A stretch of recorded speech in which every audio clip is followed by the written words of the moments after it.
The following program is produced by Project Bait and does not reflect the views of this station.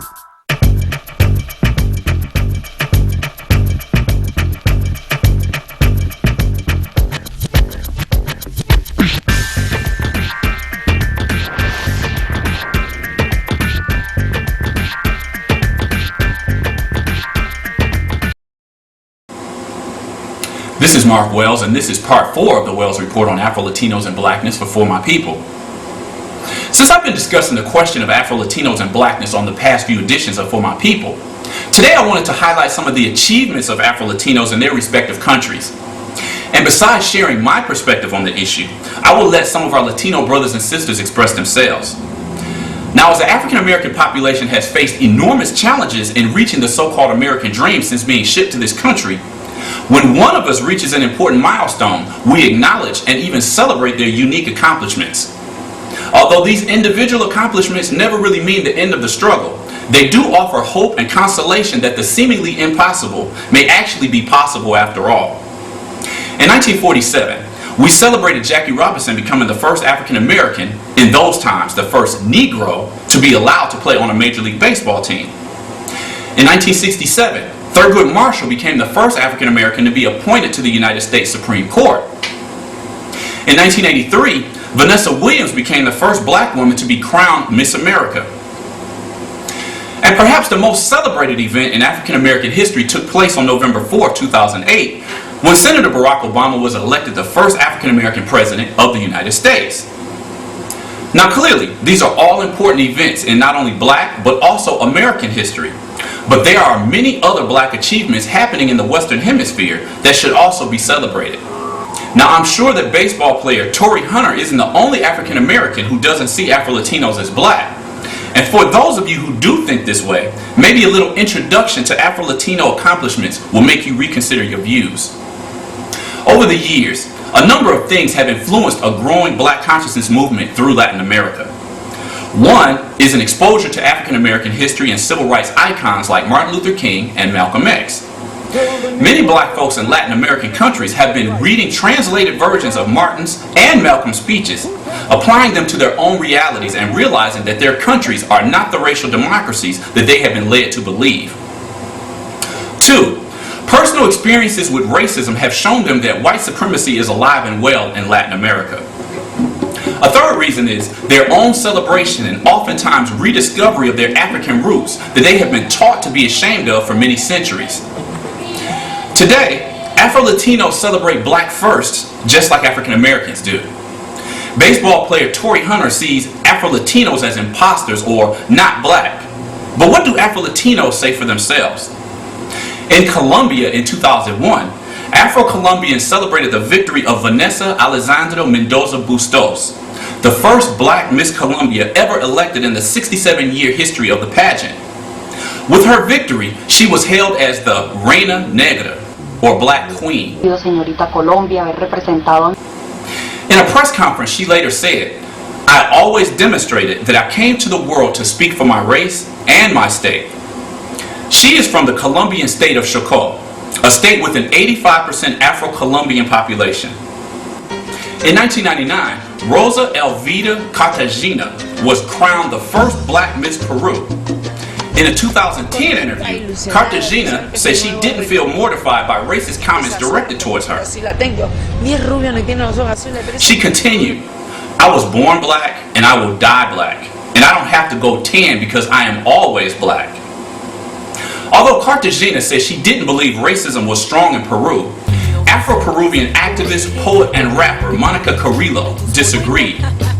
According to Carrillo, there's no other place in South America that has the same levels of offensive, aggressive racism as Peru.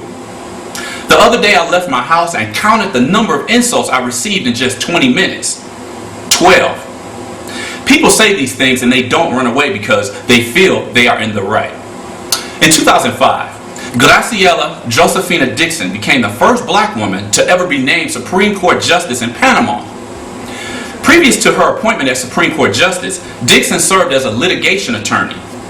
Amazing accomplishments in a country like Panama, where the color line victimizes many Afro-Panamanians in the job market.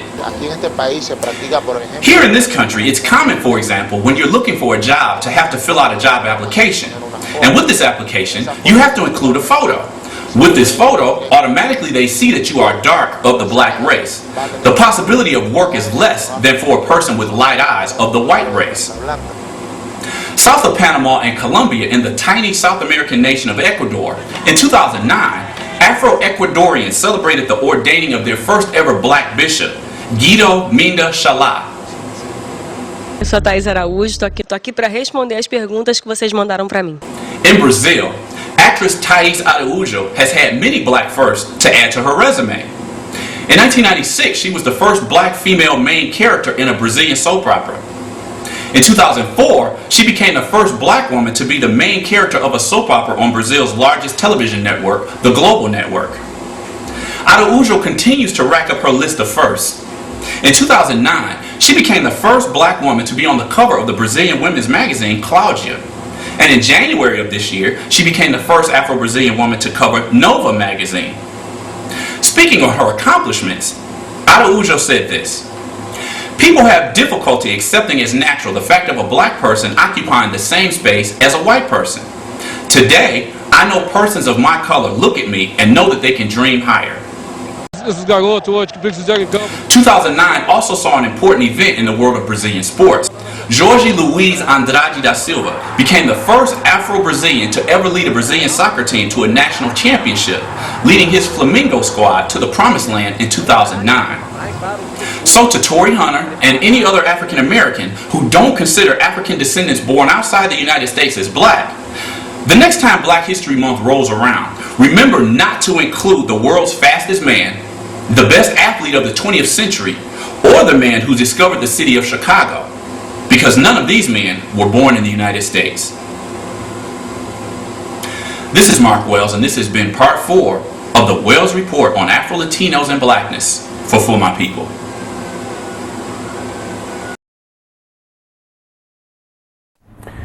If you have a business in Metro Detroit, you should be in the Detroit Black Pages. For info, call 961-3289. That's 961-3289. Hi, this is Ron Scott, and each week we have an opportunity to discuss a number of subjects right here on For My People, which is a production of Project BAIT, Black Awareness in Television. We've had an opportunity to reach various publics, various people around the community.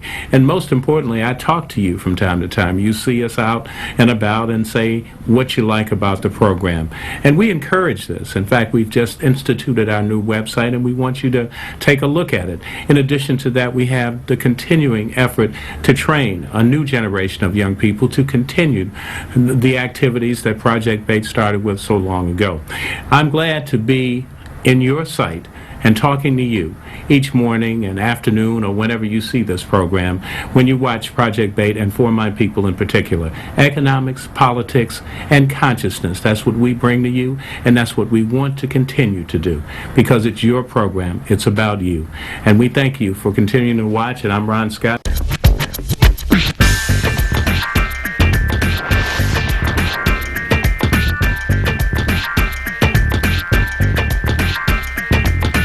The preceding program was produced by Project BAIT and does not reflect the views of this station.